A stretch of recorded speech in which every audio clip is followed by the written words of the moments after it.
अस्सलाम वालेकुम, मैं हूं जावेद फ़ारूकी। आने वाले 10 रोज़ जो हैं वो पाकिस्तान की सियासत के हवाले से बड़े फ़ैसला कुन हैं। वो इस लिहाज से कि आम इंतखाबात के बाद जो इंतकाल इक़्तिदार का सिलसिला है वो आलमोस्ट वो मुकम्मल हो जाएगा। इतवार के रोज़ नए वज़ीर-ए-आज़म का इंतखाब है। आज यानी ये जुमे के दिन कौमी असम्बली ने स्पीकर और डिप्टी स्पीकर का इंतखाब कर लिया। इतवार को वज़ीर-ए-आज़म का इंतखाब होगा और उसके बाद सदर मुमलिकत का इंतखाब, जो कि वो भी एक जो हालात जो पैदा हुए थे मुल्क के अंदर, उसकी वजह से ऐसा हुआ कि जब इलेक्टोरल कॉलेज मुकम्मल नहीं था, असम्बलियाँ मौजूद नहीं थी सदर के इंतखाब के लिए, तो ऐसे में सदर का इंतखाब भी जो था वो भी इल्तवा का शिकार हो गया। तो अब आइन ये कहता है कि कौमी असम्बली के इलेक्शन के बाद ज़्यादा से ज़्यादा 30 दिन आप इसे इल्तवा में डाल सकते हैं और नए सदर का इंतखाब करवाना होगा। लेकिन इस हवाले से जो शेड्यूल जारी किया गया है सदर के इंतखाब का, वो बड़ा दिलचस्प है। और इस शेड्यूल को देखते हुए कुछ बातें जो मुझे याद आ गई हैं, और कुछ दिन पहले भी एक कान में एक बात पड़ी थी कि शायद कोई पीपल्स पार्टी और मुस्लिम लीग नून के दरमियान वो एक दूसरे के ऊपर अदम एतमाद की फ़िज़ा है कहीं,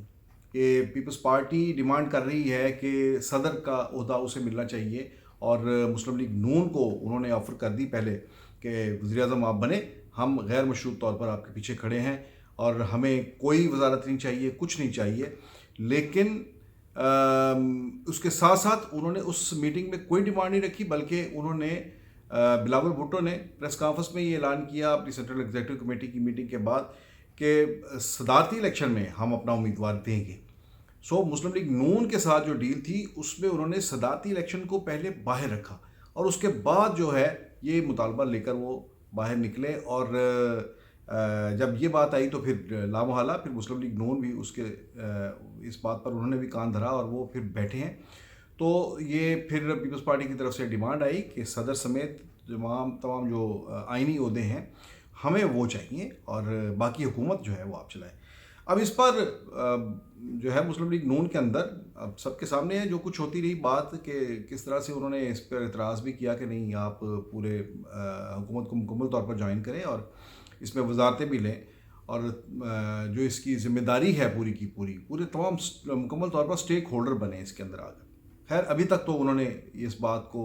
नहीं माना, लेकिन एक चीज़ जिसके ऊपर उन्होंने ये की हतमी तौर पर जो डील हुई वो यही थी, जो एग्रीमेंट हुआ दोनों में कि सदर और गवर्नर्स जो हैं इनके हवाले से, और चेयरमैन सेनेट, ये फ़ैसला हुआ कि दो सूबों के गवर्नर, पंजाब और KPK के गवर्नर्स, बलूचिस्तान की हुकूमत और चेयरमैन सेनेट और सदर मुमलिकत का ओहदा जो है ये पीपल्स पार्टी को मिलेगा। दूसरी तरफ जो है वो मुस्लिम लीग नून को जो है वफाकी हुकूमत के लिए मुकम्मल तौर पर सपोर्ट किया जाएगा। अच्छा, इस पर मुस्लिम लीग नून ने एग्री कर लिया, लेकिन दोनों के दरमियान एक अदम एतमाद की एक फ़िज़ा थी। यही वजह थी कि कोई एक हफ़्ते से ज़्यादा इनके जो है वो मुज़ाकरा चलते रहे, जिसमें बात कहीं लग नहीं रही थी। तो उस वक्त भी ये बात सामने आई थी कि शायद मुस्लिम लीग नून के अंदर बाज़ लीडर्स हैं ऐसे, बाज़ रहनुमा ऐसे जो आसिफ अली जरदारी को सदर दोबारा बनाने में कोई इतने इंटरेस्टेड नहीं हैं। तो ये बात फिर जो है इस पर मुख्तलिफ राय भी आती रही कि किस तरह से। एक बात ये भी है कि क्या फिर पीपल्स पार्टी ने अपनी साइड सेव करने के लिए कि अगर ये इत्तफाक करती तो फिर क्यों ना ऐसा किया जाए कि सदर का इलेक्शन जो है वो पहले करवा लिया जाए, तो हम अपनी पोजीशन सिक्योर कर लें और उसके बाद प्राइम मिनिस्टर का इलेक्शन हो। लेकिन ये भी जो है वो किसी तरह से ऐसा मुमकिन नहीं था कि नई पार्लियामेंट आ रही है, तो नई पार्लियामेंट में पहला बिज़नेस तो यही है कि ऐवान जो कायदे ऐवान है उसका इंतखाब होना है, तो उसके बाद ही हो सकता है। सो उसके बाद फिर ये डिज़ाइन किया गया सदारती इलेक्शन कि 9 तारीख को सदारती इलेक्शन हो, लेकिन उसके नॉमिनेशन पेपर्स देखें वो क्या बड़ा इंटरेस्टिंग है। ये जो शेड्यूल है सदारती इलेक्शन का वो ये कि 2 तारीख को यानी आज जो है ये इसका होगा, सदर के इंतखाब के लिए कागजात नामजदगी जमा करवाए जाएंगे। सो गोया प्राइम मिनिस्टर का इलेक्शन जो है वो इतवार को है, और हफ्ते वाले दिन यानी आज के दिन जो है ये सदर के लिए कागजात नामजदगी जमा कराए जाएंगे। गोया वज़ीर-ए-आज़म से भी पहले सदर के कागजात नामजदगी जब दाखिल हो जाएंगे اور متفقہ صدارتی امیدوار کے طور پر آصف زرداری کے کاغذات جمع ہو جائیں گے تو پھر یہ بات اور پھر وہ لاک ہو جائے گی، نامینیشن پیپرز والا مرحلہ جو ہے وہ لاک ہو جائے گا. تو پھر اس کے بعد یہ ہے کہ ایوان صدر کا جو ہے پیپلز پارٹی کی جو ڈیمانڈ ہے وہ بھی سیکیور ہو جائے گی، اور زرداری صاحب جو ہے وہ ایوان صدر میں پہنچنے کا ان کا جو ہے سفر جو ہے وہ بھی ایک طرح سے یقینی بن جائے گا. تو یہ ایک بہت ہی دونوں جماعتوں کے درمیان جو ایک ایگریمنٹ ہوا ہے، نیا سیاسی سفر جو شروع کر رہے ہیں مل کر، یہ اس کے اندر سٹارٹ ہی جو ہے وہ اس طرح سے ہوا ہے کہ ایک بظاہر اس شیڈول کو دیکھتے ہوئے ایسا لگتا ہے کہ جیسے ایک دوسرے کے اوپر پورا اعتماد نہیں ہے، لیکن ظاہر ہے کہ یہ سیاست ہے، اس کے اندر کوئی بھی کسی کے ساتھ وہ سگا نہیں ہوتا، اور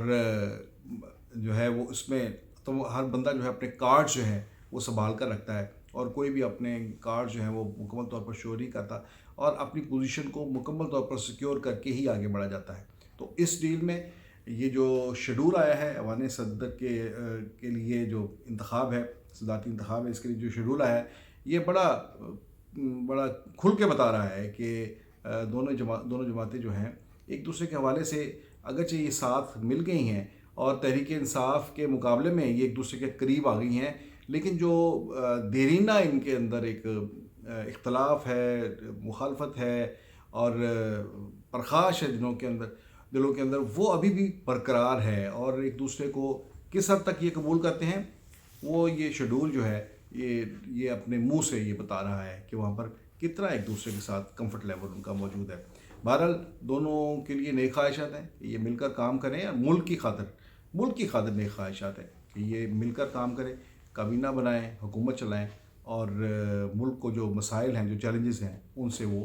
نبرد آزما ہو اور اس سے قوم کو نکالیں، کیونکہ یہ بڑا لمبا ہو گیا سلسلہ. اب ضرورت اسی چیز کی ہے کہ یہ بحران جو ہے یہ ٹلے اور حکومت بنے اور ملک کے اندر کاروبار جو ہے اس کا پہیہ چلے. انہی گزارشات کے ساتھ اب تک کے لیے اتنا ہی.